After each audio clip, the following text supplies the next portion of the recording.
Hi folks, and welcome to this lesson on web design, this time focusing on adding images to web pages. The end goal of this video is to add 4 different images to our website, including the 2 shown on screen.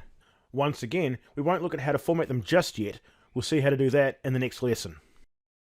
Before starting, make sure you have the Foundation website demo and your index.html page open in Chrome, and all 3 of your pages open in VS Code. For this lesson, we're going to start editing page 2.html and we'll need some images to work with, so let's download the ones we need. On the Foundation website demo, follow the hyperlink to the structure and presentation page. There are 4 images we will download on this page. At the top, the HTML5 and CSS3 logo images, and at the bottom, the Learn Coach website on mobile and desktop. Click the right mouse button on the first image, HTML5, to open the context menu. Left click on Save Image As, and then locate the folder where your web pages are saved. It's a good idea to keep your images in a separate folder from your web pages, as it makes it easy to locate the files you're looking for. So, make a new folder by left-clicking the New Folder button. Name the new folder Images and press Enter. Open this new Images folder and click the Save button to save the image. Repeat this process for the CSS3 image and the 2 Learn Coach images at the bottom of the page. Make sure each is saved in the New Images folder. Once the images are downloaded, you can start adding them to your web page. In VS Code, make sure you're editing page 2.html.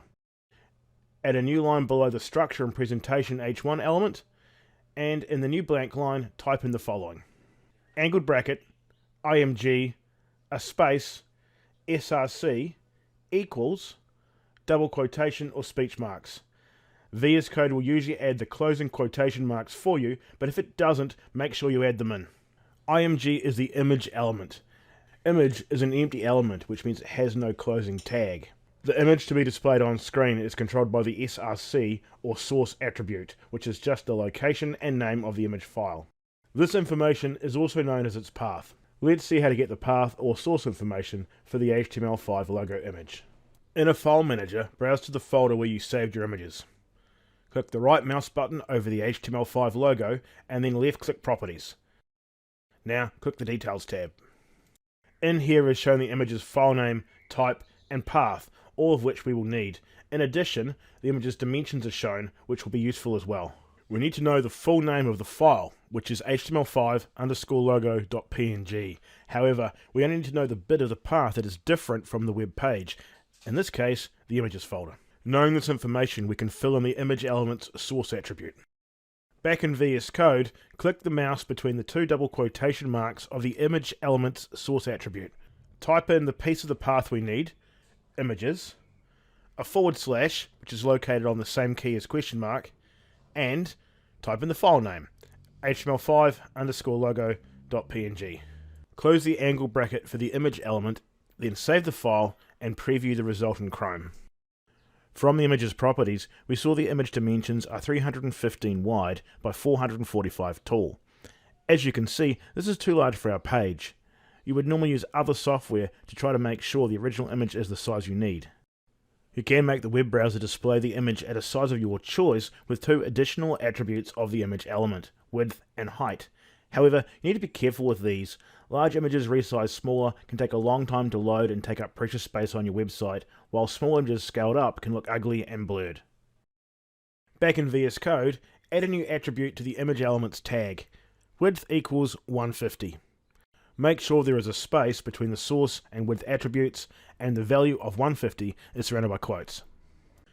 Save the page and refresh it in Chrome. The image should now be a more suitable size. By using only one of the width and height attributes, the browser automatically scaled the other dimension to keep the image's proportions the same. Let's go ahead and add the next image to the page. Back in VS Code, add in the CSS3 logo image. It has the same path, images, and its full name is css3_logo.png. Give it a width attribute of 150 to keep both logos the same size. Save and refresh the page in Chrome to make sure everything is working correctly. We put the images as child elements of the document body. Remember that a child element is an element inside of another element, with the outside element called the parent. The image element is an inline element, meaning they don't add new lines before or after. This is why the CSS image sits next to the HTML image instead of below it. Inline elements are not supposed to be child elements of the document body. Having images as children of the body element will cause us problems later on, so let's switch back to VS Code to fix this. Add a new blank line above the first image.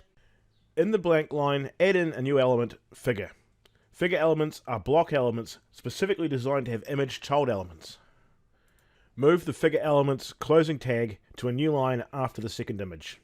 Make sure you use Tab and Shift Tab so the figure element is correctly indented with the other child elements of the document body, and the images are indented correctly as children of the new figure element. Looking in the developer tools, you can inspect the figure element. Figures have quite large left and right margins by default. If you expand the figure element, you'll be able to see the two inline image elements. Let's add the other two images. Back in VS Code, scroll to the bottom of the file. Add a new blank line above the closing body tag.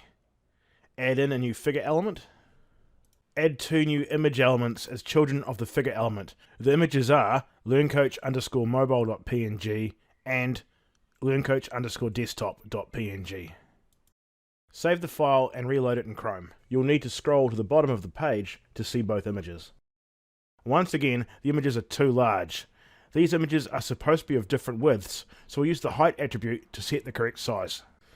Back into VS Code, add a height attribute to the images, setting the value for each to 400. Save and preview in Chrome to see the change. Let's review what was covered in this video.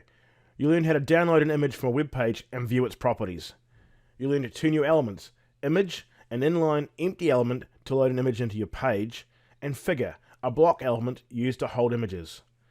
You also learned three attributes of the image element, src, which is the source of the image, and width and height, the image's dimensions.